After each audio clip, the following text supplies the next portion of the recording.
Bismillahirrahmanirrahim. Assalamualaikum warahmatullahi taala wabarakatuh. Al-Fatihah bil qabul wa tamam rasul mahmud wa ila hadratir rasul sallallahu alaihi wa alihi wasallam. Al-Fatihah. A'udzu billahi minasyaitonir rajim. Bismillahirrahmanirrahim. Alhamdulillahi rabbil alamin. Ar-Rahmanir Rahim. Maliki yaumiddin. Iyyaka na'budu wa iyyaka nasta'in. Ihdinas siratal mustaqim. Siratal ladzina an'amta 'alaihim ghairil maghdubi 'alaihim waladdallin. Amin. Alhamdulillahilladzi hadana li hadza wa ma kunna linahtadiya laula an hadana Allah.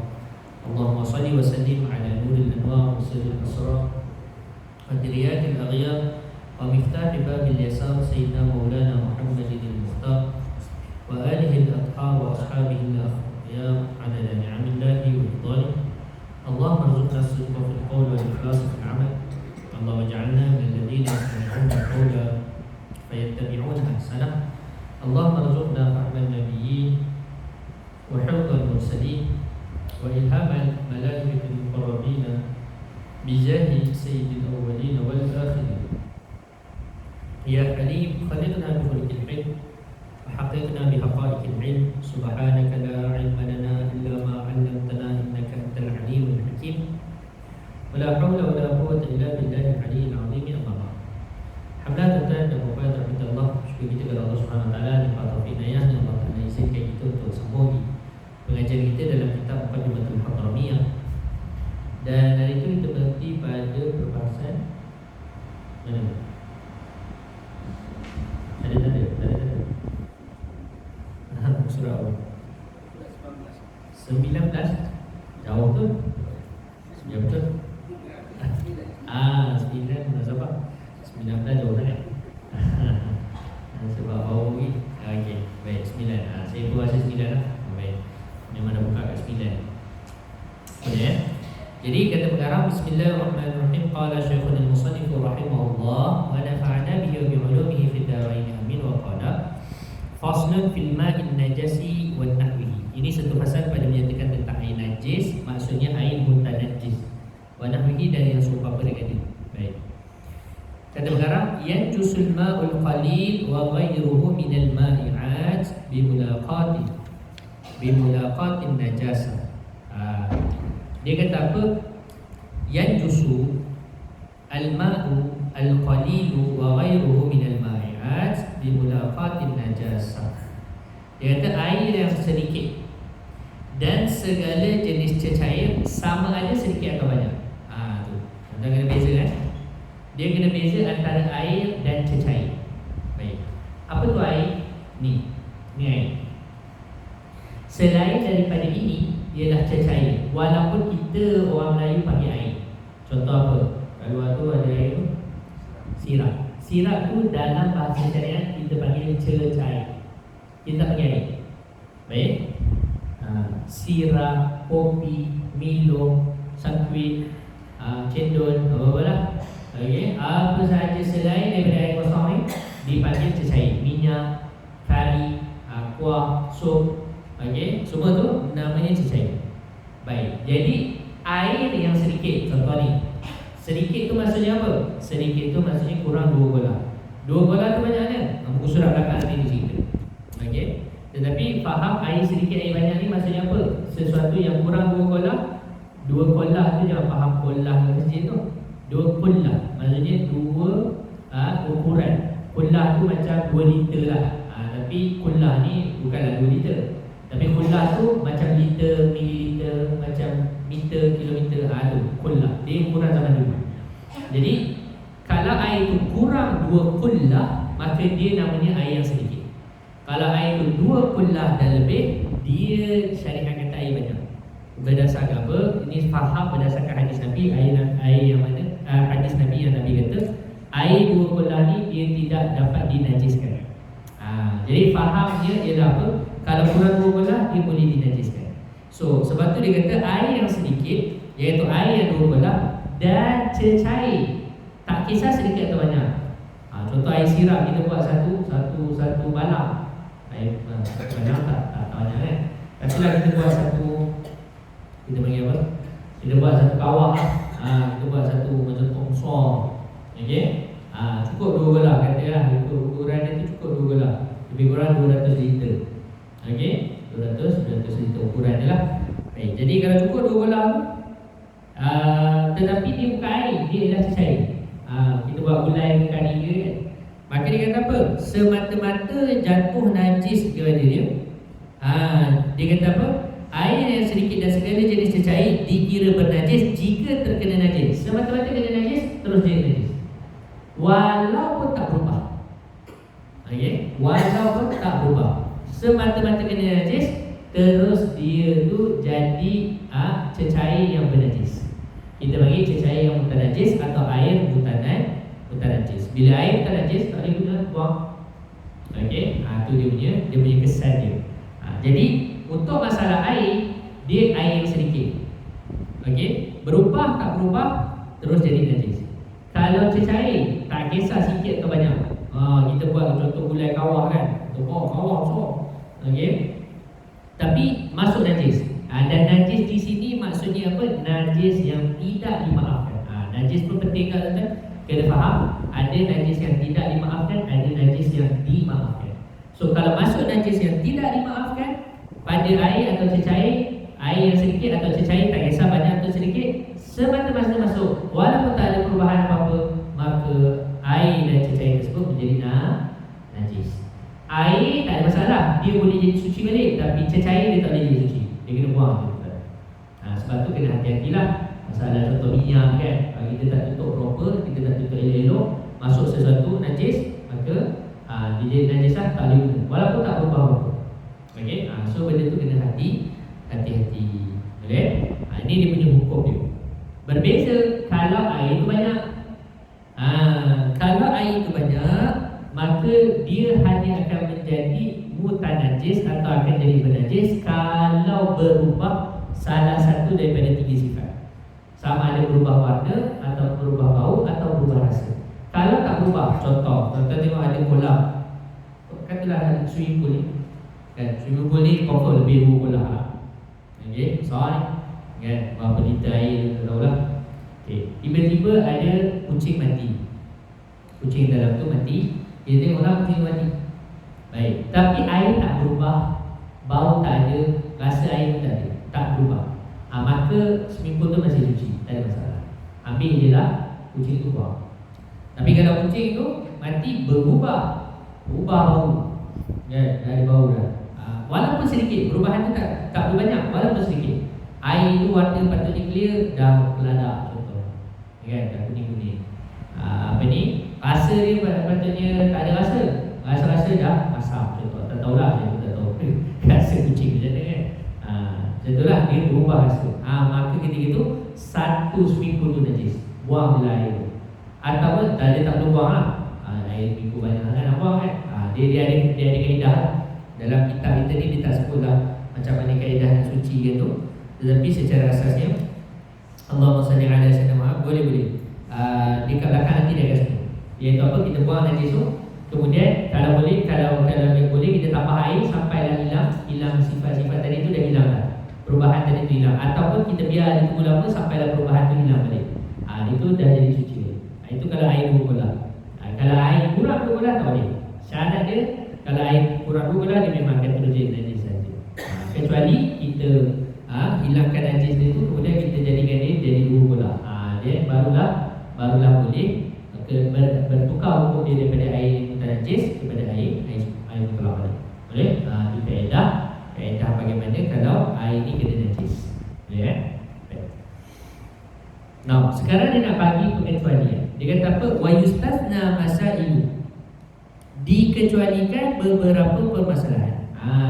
Pertama apa dia? Ini kita panggil ini yang kita sebut tadi, yang saya sebut sebagai najis-najis yang dimaafkan.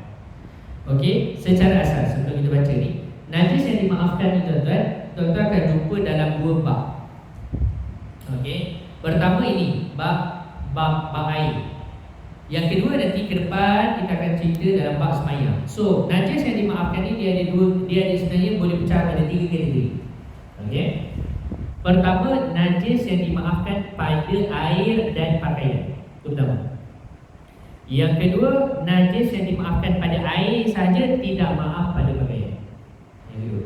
Yang ketiga, najis yang dimaafkan pada pakaian, tidak maaf pada air. Okey. So apa beza dia? Beza dia ialah kalau dia maaf pada air, maksudnya air itu air mutlak. Kita boleh guna untuk bersuci dan sebagainya. Itu maksud maaf pada air. Okey, contoh ni, ni tak maaf lah sebab ni kan. Contoh air pula macam tadi kan. Air swimming pool tu kan jatuh, tikus mati bangkai. Tapi air tak berubah. So najis tu najis yang dimaafkan. Okey. Ataupun ni air ni pun boleh lah. Air ni jatuh sesuatu, nanti dia sebut nombor 2 tu apa? Wa maitatul la ada masail. Okey, bangkai yang tidak ada darah mengalir. Contohnya apa? Semut. Okey, dalam air ni benda yang biasalah. Semut masuk air kan? Atau masuk secair, masuk dalam kita punya air teh kita. Contoh. Okey, so macam mana? Selagi dia tak berubah, maka dia dimaafkan. So kita buang je bangkai tu, air tu boleh minum, boleh, tak ada masalah. Kalau air kosong ni boleh guna untuk berwuduk, ya boleh, no problem. Walaupun ada bangkai, dan bangkai tu asalnya najis, tapi sebab dia tidak ada darah yang mengalir, maka dia dimaafkan. Tetapi dia maaf pada air, dia tak maaf pada pakaian. Maksudnya apa? Kalau tiba-tiba tuan-tuan tengok kocik ni, ada bangkai semut, ada bangkai cicak, tak maaf pada pakaian. So maksudnya apa? Solat tadi tu tak sah, kena ulang balik sembahyang. Itu maksudnya. Walaupun cicak tu maaf pada air. Okey. Tapi dia ada syarat je lah seperti yang kita sebut. Tapi dia tak maaf pada pakaian. Itu maksud dia. So boleh faham tak? Dia kena tengok kategori case by case. Bukan semua bila kita kata najis ni dimaafkan, maaf pada semua benda. Tak. Ada yang hanya maaf pada pakaian, tak maaf pada air. Ada yang maaf pada air, tak maaf pada pakaian. Ada yang maaf pada kedua-duanya. Ada yang tak maaf pada kedua-duanya. Ada juga. Okey. So kena tahu case by case lah. Baik. Dan masalah tentang najis yang dimaafkan tak dimaafkan ni, ulama buat kitab khusus tu kan. Antaranya ada seorang ulama daripada Yaman, pada saya Yaman, Imam Ibnu Imad Al-Aqfasi. Imam Ibnu Imad Al-Aqfasi ni dia karang satu kitab nama dia Al-Ma'fuwat. Dalam tu dia himpunkan lebih kurang 70 lebih najis-najis yang dimaafkan. Okey, macam-macam lah dalam kehidupan kita sehari-hari. Kan, ialah kadang-kadang benda tu najis ni ialah benda yang ada keliling kita kan. So kadang-kadang benda tu menyusahkan kita untuk beribadah. Jadi syariat memaafkan benda tu. Contoh-contoh, ni contoh praktikal. Contoh kalau kita ada isteri yang mengandung, isteri yang bersalin, ada baby. Okey, so baby ni antara sifat baby ni apa tuan-tuan? Yang selalu baby ni dia sifat dia ialah dia sentiasa dengan najis. Antara najis yang paling common yang akan kita kena dengan dia ialah apa? Selain dia kecil dengan berak lah, ialah muntah. Betul? Ialah muntah. Jadi kalau baby muntah ialah najis. Okey, muntah ialah najis. Dia tak kira muntah baby je tadi, tak, muntah itu pun najis. Sebab tu kalau tuan-tuan muntah, sebelum nak sembahyang kena kumur-kumur. Kalau tak kumur, batal sembahyang tak sah. Okey, sebab kita kira menanggung najis kat mulut kita. Kena kumur-kumur dulu. Walaupun dia dalam, duduk dalam kan, tapi still kena kumur-kumur. Menggigau waktu bulan puasa, still kena kumur-kumur. Tak apalah tu. Cuma baby ni kan suka muntah, dia minum susu-susu dia pun kan. Dia apa? Kita panggil apa? Dia punya apa tu? Dia apa? Dia ni kan, dia muak kan, dia luahkan balik susu tu. Jadi macam mana? Jadi syarak kata mak yang menyusukan baby ni dia dimaafkan. So maksudnya apa? Dengan baju yang kena apa? Baju yang kena susu apa ni? Susu baby, muntah baby tu tak apa. Dia boleh semayang juga pakai baju tu. Kalau tidak jenuh lah, sehari kena tukar 5 kali baju. Betul tak? Habis bateri. Okey. Saya dengar je kan suara saya. Boleh ya. Okey, so Allahumma salli ala sayyidina Muhammad. Macam tu hukum dia. Dia ada benda yang dimaafkan lah. So pendetailan tu ada dalam kitab Najis Ma'fuat. Dan ulama Melayu kita ada terjemah, bukan terjemah lah, dia tulis dalam bahasa Melayu. Kalau tuan-tuan berminat boleh carilah kitab Najis Dimaafkan. Dan dia ada, tak silap saya, ada tulis, ada jual kat Shopee. Ada jual kat Shopee. Cuba boleh try carilah siapa yang berminat lah nak mendalami masalah. Boleh ya. Kemudian dia kata okey. Now sekarang kita kata apa? Pengecualian. Najis, saya lupa sebut tadi. Najis secara mudah najis yang dimaafkan ni kita sebut ada 3. Pertama, najis yang dimaafkan pada air dan pakaian. Apa dia? Satu je. Yang maaf ada dua-dua. Satu saja. Yang ni yang disebut pertama, ma la yudrikuhu tarfu. Okey, najis yang kita tak nampak dengan mata. Okey. Dia najis tapi kita tak nampak dengan mata. Sebab apa tak nampak dengan mata? Sebab kecil sangat. Okey. Sebab kecil sangat kita tak nampak dengan mata. So dia consider macam tak ada. Boleh? Najis yang kecil sangat. Contoh apa? Ada lalat. Kan, lalat ni kan dia suka benda kotor. Jadi lalat ni dia terbang, dia duduk atas babi atau anjing. Lepas tu dia datang kat kita, dia duduk atas baju kita. Tapi kita nampak tak dekat kaki dia tu najis? Tak nampak, kan? Walaupun mungkin adalah cecair-cecair daripada babi dengan anjing yang ada kat kaki dia, tapi sebab kecil sangat tak nampak, kan? Maka tu dimaafkan. Ataupun dia duduk atas tai ke, atas najis ke, kan? Lepas tu dia duduk atas baju kita, tapi tak nampak benda tu. So consider tak ada, dimaafkan. Itu maksud dia. Yang kedua, maaf pada pakaian. Maaf pada air, tidak maaf pada pakaian. Maksudnya air itu masih air suci, kita boleh minum, kita boleh gunalah. Kalau air itu air mutlak, kita masih boleh guna untuk wudu. Ialah apa? Kalau jatuh, maksudnya kalau jatuh bangkai yang tidak ada mengalir darah, dan dia tu masuk sendiri, bukan kita masukkan. Dia ada syarat lah. Dan yang kedua syaratnya, jangan air itu berubah. Kalau berubah, kita najis juga. Okey, so syarat dia apa? Dia apa ni? Yang kedua apa? Maaf pada air, tak maaf pada pakaian. Dah apa? Kalaulah air itu dimasuki oleh bangkai. Bangkai yang mana tidak ada darah mengalir. Contoh apa? Semut lah. Itu paling common sekali. Semut, cicak, lipas. Okey, lipas lah masuk air. Macam mana Ustaz? Buang lah. Tak lalu tu masalah lain. Okey, tak lalu tu masalah lain. Tapi dari sudut air tu suci, ya, air tu masih suci. Najis tu dimaafkan. Boleh? Allahumma salli ala sayyidina Muhammad. Jadi Allah masuknya bangkai, tapi tak maaf kalau kena pakaian. Boleh. Dan yang ketiga ialah maaf pada pakaian, tapi tak maaf pada Allahumma salli ala sayyidina Muhammad air. Contohnya ialah darah. Okey? Darah. Contohnya tuan-tuan bekam. Bila bekam, biasanya ialah memanglah dia dah lap lepas bekam tu, kan. Kadang-kadang kan ada darah keluar lagi, bila kita gerak-gerak mungkin ada darah yang keluar. Darah tu dimaafkan. Okey, darah tu dimaafkan. Maksudnya baju tu, adakah kita kena tukar baju sebelum nak sembahyang? Tak. Boleh pakai baju yang sama yang kena darah tu, tak ada masalah.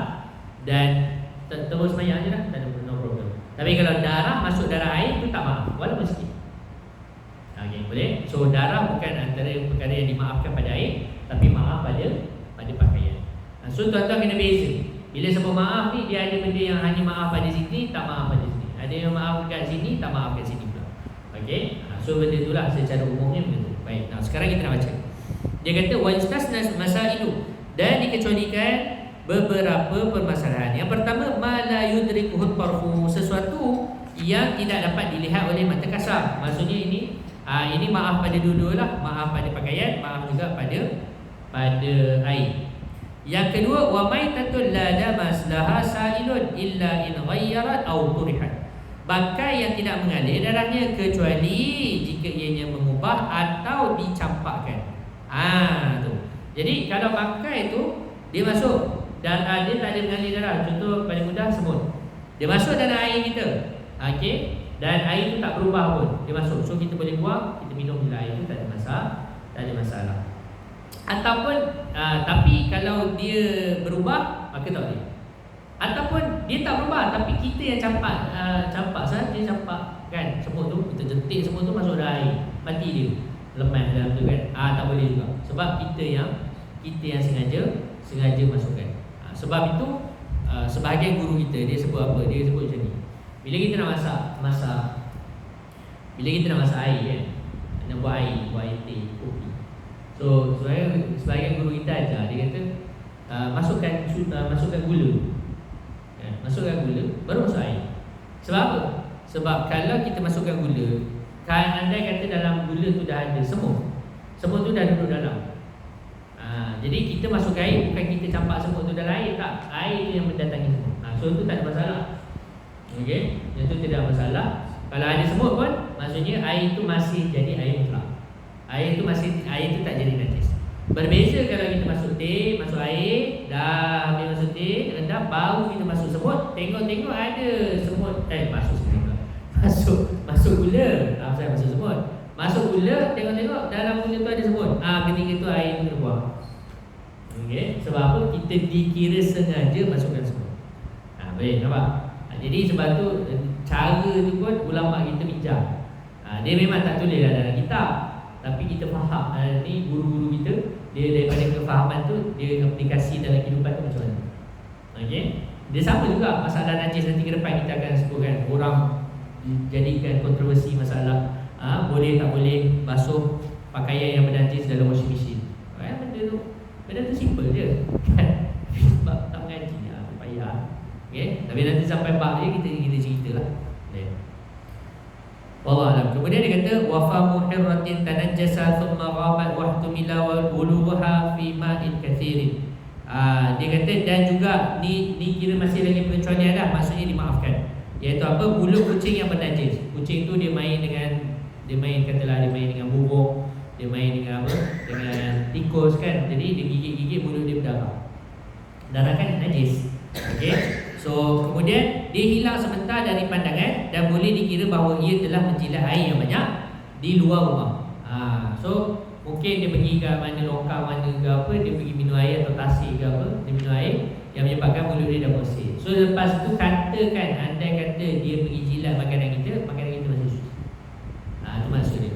Tapi kalau kita tengok mulut dia masih ada darah lagi, taklah najis lah makanan tu kan. So kita buang. Okey. Ni dia punya kaedah dia.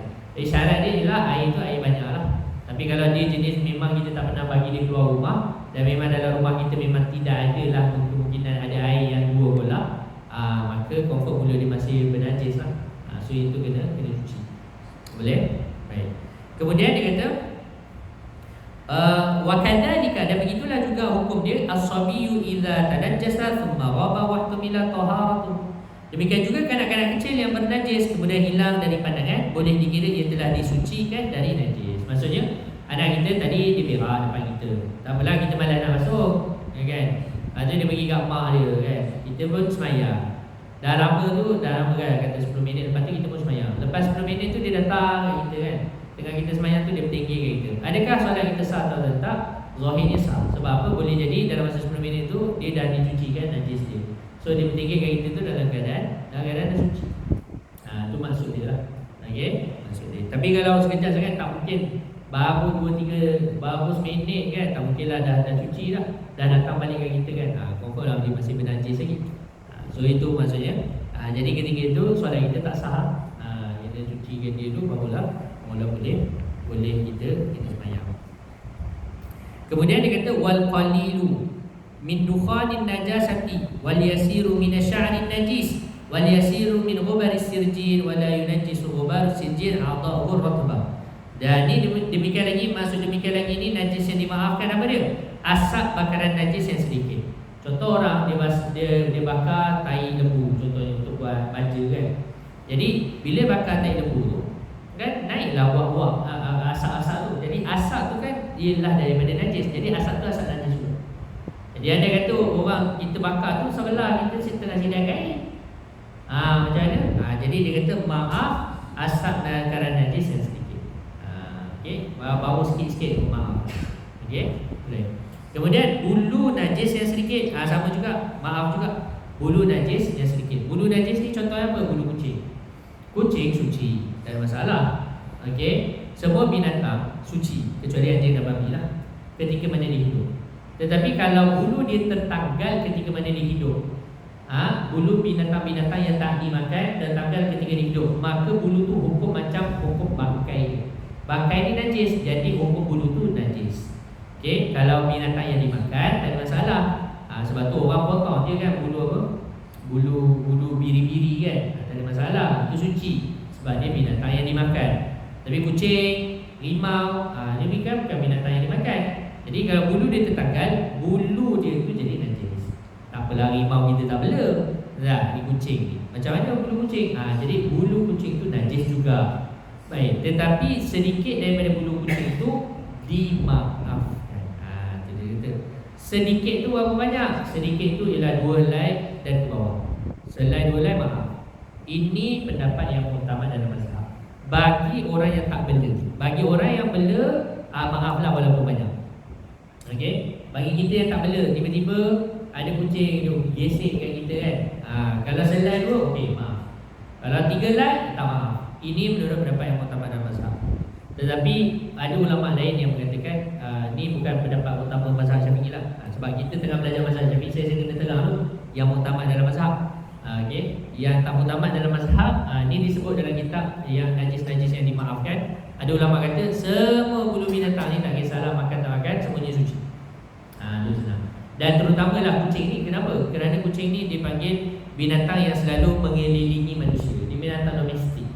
Kan, dia sentiasa bersama dengan manusia. So kita nak elak daripada dia tu susah. Okey? Kita nak elak daripada dia tu susah. Oleh sebab itu maka dia dimaafkan. Sikit atau banyak tak kisah. Ini menurut pendapat yang kedua lah. Tapi menurut muktamad mazhab, maaf kalau sikit, tak maaf kalau banyak. Kecuali bagi orang yang tukang pemilik kepada kucing tersebut. Okey? Kalau kita bukan pemilik, maka tak maaf. Sebab munasabah lah, susah lah juga. Sebab saya ada pengalaman kan bela kucing. Jadi sebelum ni saya agak ketat lah masalah ni kan. Saya kata kena jagalah, nak semayang kena jagalah kan. Jadi isu ni isu semayang kan. Kita jagalah baju kita, pakaian kita kan. Tapi bila saya bela kucing, pergi payah. No kan. Bawa seekor tak payah banyak-banyak kan. Seekor pun jenuh kan. Ni bukan jenis bulu tebal pun. Kalau jenis bulu tebal tu kita faham lah juga kan. Jenis apa, Parsi ke benda munchkin lah apa semua ni kan, banyak-banyak jenis ni. Okay, British short hair lah, long hair lah, apa macam-macam. Semualah. Tak payah yang tu, hak yang biasa ni pun jenuh nak jaga bulu ni. Betul tak? Jenuh, susah kan? So saya faham lah kenapa syariat tu kata memudahkan kita. So benda tu kalau orang yang apa, tuan pemilik tu, dia maaf lah. Cuma kita seboleh mungkin jagalah. Tu point dia lah. Dia nampak, jadi kita dah jaga-jaga, tiba-tiba kucing, contoh kan macam surau ni, okey lah. Tiba-tiba contoh pintu tak tutup kan masuk juga. Dia banyak kali je kat surau kan. Dah masuk tu tak apalah. Dia suka pula gesil lah kan kita kan. Kita ni punya lanang ngelak. Dia boleh gesil-gesil. Tu nak buat macam mana kan? Tak daya lah. Ya, insyaAllah benda tu dimaaf.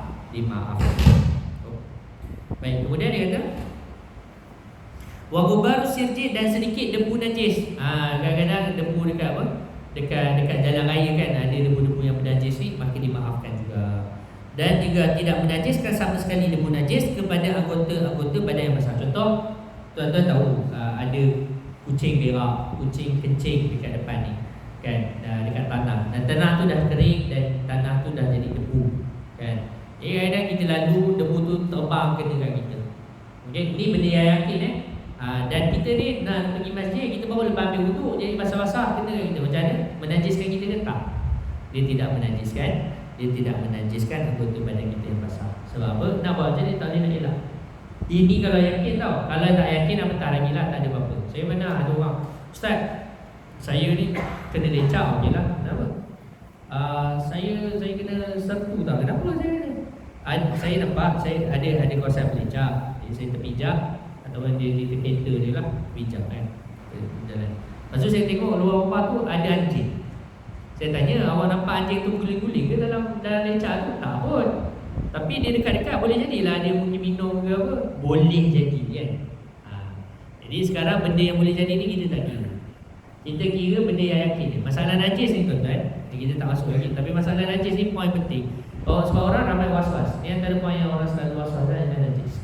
Masalah najis dan sebagainya kan. Jadi kaedah dalam najis ni ialah benda tu kita kena yakin. Yakin ke najis? Yakin ke?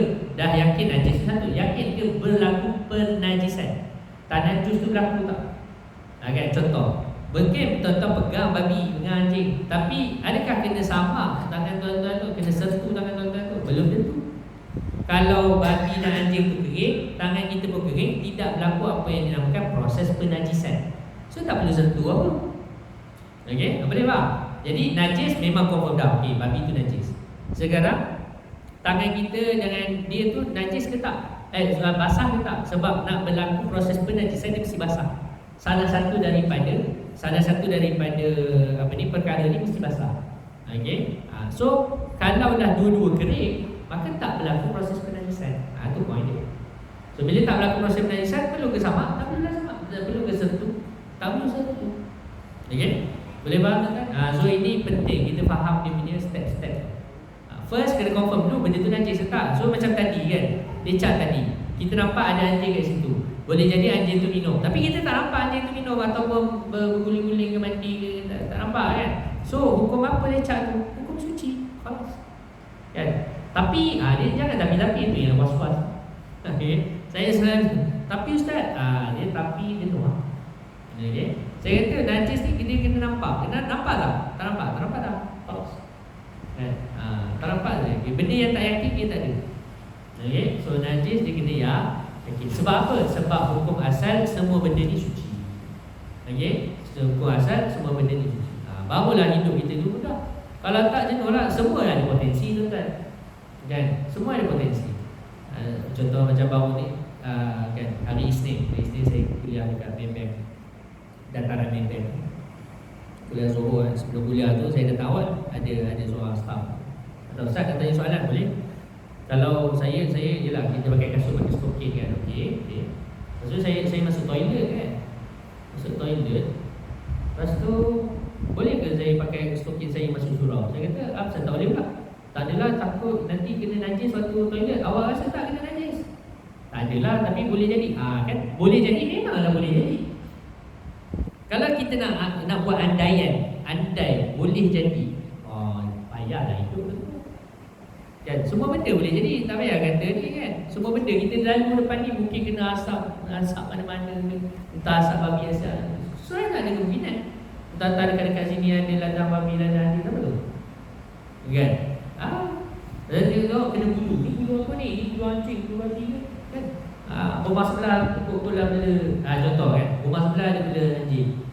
Kan? Dia ada bulu. Dia confirm ke bulu anjing ke bulu dia? Kan betul. Jadi kalau benda tu tak confirm, ya khalas. Kan benda tu suci. Saya ada lab chemistry ustaz. Saya kena check ke dah pakai mikroskop. La haula wala quwwata illa billah. Syariat tak suruh tuan-tuan buat macam itu. Itu semua penyebab kepada was-was. Itu hukum zahir. Hukum zahir kalau ya, kalau tak. Kalau tak tahu hukum asal. Hukum asal apa? Suci, khalas. Kan? Jangan benih-benih. Syariat ni senang. Kan? Syariat ni syariat ni mudah. Kita yang suka buat bayar. Kan? Warak tu penting kan, bagus. Tetapi berlebihan yang menyebabkan was-was itu ialah benda yang tercela. Ini warak yang tercela kita orang. Bukan warak pun, ialah satu yang tercela, was-was. Okay? So benda tu kita kena ambil perhatian. Baik, khalas. Kemudian dia kata selesai masalah najis. Sekarang kita masuk kepada berkenaan dengan air yang banyak. Tadi kan saya sebut air ni ada sikit ada banyak. Sekarang baru dia nak cerita masalah air banyak. Dia kata wa idza kana al-ma'u qullataini, apabila sukatan air telah mencapai 2 kolah. 2 kolah ni jangan tu faham kolah masjid tu lah. Dia ialah sukatan. Dia sebenarnya kullah. Dia dengan qaf lam ta marbuta. Kullah. Okey, kullatan. Okey, jadi 2 kullah. Jadi air 2 kullah. Bila air tu dah sampai satu sukatannya 2 kullah. Kalau sekarang lebih kurang, kalau kita tengok kat bawah tu dia kata lebih kurang 217 liter. Okey, bila dah sampai 217 liter, fala yajusu bi wudu'in najasati fi. Dia tak sama macam tadi. Dia kata maka ia air tidak akan bernajis dengan semata-mata jatuhnya najis ke dalamnya, melainkan illa in taghayyara ta'muhu aw launuhu aw rihuhu walau taghayyuran yasiran. Dia kata kecuali melainkan jika berubah rasa atau warna atau bau. Dia tak perlu berubah tiga-tiga, salah satu daripada sifat tadi, warna, bau atau rasa. Warna atau bau atau rasa, walaupun perubahan sedikit. Masalah najis dia berat. Dia berbeza dengan kalau perubahan, kan kita belajar awal dulu, perubahan dengan benda yang suci. Contoh, air ini dimasuki oleh serbuk kari, serbuk Milo, kan, termasuk sabun sikit. Jadi perubahan tu sedikit, masih air mutlak, masih boleh guna untuk mandi wajib, boleh guna untuk berwudu, tak ada masalah, boleh guna untuk istinja. Tapi masalah najis berubah sikit saja, walaupun sikit saja perubahan, terus dia jadi najis, terus tak boleh guna. Itu beza. Sebab masalah najis hukum dia berat. Okey, masalah najis hukum dia berat. Boleh? Baik. Jadi itu kekuatan. Ini cerita air 2 bola. Air 2 bola ni semata-mata masuk najis. Dia tak jadi najis terus kecuali berubah. Contoh masuk apa? Macam tadilah air banyak jadi. Kalau masuk kucing, berubah. Kalau masuk manusia, berubah kan? Berubah juga rasanya. Maksudnya manusia matilah, pakai manusia, berubah kan? Kalau banyak. Saya pun tak tahulah. Dia tengok saiz lagu kan. Tengok saiz. Contoh dulu katanya Allah Alam, Sungai Perak tu ada gajah mati. Jadi busuk kan? Busuk air sungai tu busuk. Lah gajah tu kan besar je kan. Tapi Sungai Perak tu masalah daripada ujung-ujung tu kan. Saya tengok tempat lah. Saya ada orang Perak ni. Orang Perak di mana tuan? Bot memang sebelah sungai lah. Kan, sebelah sungai. Saya pernah mandi Sungai Perak tu dekat Bota kanan, Bota kiri, saya tak ingat lah. Kalau daripada traffic light dari ikut tu ke kiri, tu Bota apa kanan ke kiri, saya pun tak tahu. Okey, itulah. So, saya pernah mandi lah Sungai Perak. Okey, jadi boleh mandi, tak ada masalah. Cuma dia punya dari ujung ni ke ujung ni agak luas lah. Jadi kalau gajah mati, gajah tu besar kan benar kan gajah mati. Saya tak tahulah kalau dia kata ibu, waktu saya ngaji guru saya cerita dia kan busuk kan. Jadi air-air yang selepas daripada gajah mati ke hilir tu semua jangan najis lah selagi tak berubah. Yang kalau nak mandi sebelum tu lah kan, mandi sebelum gajah mati lah, waktu air tak berubah. Okey, Allah Alam. So benda tu kita tengok lah, dia punya case by case. Baik, kemudian dia kata tapi kalau setakat mati orang tak berubah air tu kan, mati apa-apalah binatang kan, dia tak mati lah, dia tak berubah air. Okey, kemudian dia kata fa inzala taghayyur, ni dia sebut. Okey, adakah dia akan memang keep on jadi najis? Tak, dia kata fa inzala taghayyuruhu bi nafsi, jika hilang perubahan tersebut dengan sendirinya. Kita biar lama kan, dia tengok dah hilang dah balik. Air swimming pool ni kita buanglah najis tu. Kita buang, katalah ada kucing mati, kita buang kucing tu, kita tutup seminggu. Lepas seminggu memang dah tak ada bau dah. Lepas seminggu tu adalah bau kan, selepas seminggu tu dah tak ada bau. Kita baca ke depan tu, ke depan sikit. Dia kata walau tahura, maka suci. Ataupun dia tak berubah sendiri, kita tambah air. Ni nama dia mukathara. Dia duduk macam tu. Mukathara ni maksudnya apa? Contoh, ada air najis dalam satu balang. Okey, satu balang air. Air banyak, jadi kita nak buang rasa rugi sangat. So macam mana kita nak buat? Kita tambah air tu sampai jadi 2 kolah, dan kita tambah sampai sifat tu hilang. Bau dia hilang, rasa dia hilang, warna pun hilang. Ketika itu dia jadi mukathara. Okey, syarat dia apa? Kena dia jadi 2 kolah. Yang kedua syarat dia ialah apa? Dia kena hilang sifat-sifat najis tadi. Boleh? Ketika itu dia jadi mutlak. Ini cara bagaimana dalam mazhab Syafi'i kita nak sucikan air yang kena najis. Cara-cara yang lain dia tak diiktiraflah dalam mazhab Syafi'i, tapi dalam mazhab lain mungkin. Jadi orang tanya macam mana dengan air rawatan yang orang buat kan? Contoh macam di Singapura kan, orang guna balik air lonceng dan sebagainya. Kita kata kalau macam ni lah caranya, boleh, tak ada masalah. Okay? Kalau dia guna chemical macam mana? Itu Allah Alam. Okey, ada mazhab yang kata okey, Allah Alam lah, dia pakai chemical something untuk rawat air tersebut.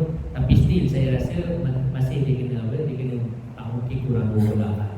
Betul lah. Rawatan air saya tak tahu. Okey, so kena check lah macam mana proses diorang buat convert air itu boleh jadi air minum dan sebagainya kan. Saya tak pastilah teknologi di sana macam mana. Boleh? Okey, itu 2 cara. Tapi kalaulah hilang perubahan tu sebab apa? Ni dia kata au bi miskin au qudurati turabin fala.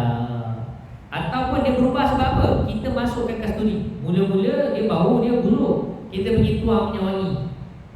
Pergi spray minyak wangi ke apa, letak minyak wangi. Jadi hilang bau busuk tu sebab letak minyak wangi. Yang tu tak maaf. Kenapa? Kerana sebenarnya bau tu masih ada, cuma ditutupi dengan bau yang lebih kuat. Ataupun kalau warna, kita pergi letak tanah, kan? Memanglah mula warna kuning, tapi dia dah jadi warna coklat sebab letak tanah. Sebenarnya kuning tu masih ada, tapi ditutupi oleh warna yang lebih kuat. Jadi sebab tu nak maaf. Dia kena maaf ialah dia hilang sendiri, kita banyakkan air tu, kemudian dia hilang sendiri warna dia. Boleh? Ataupun kita biarkan saja sehingga dia hilang warna itu kepada warna asal. Boleh?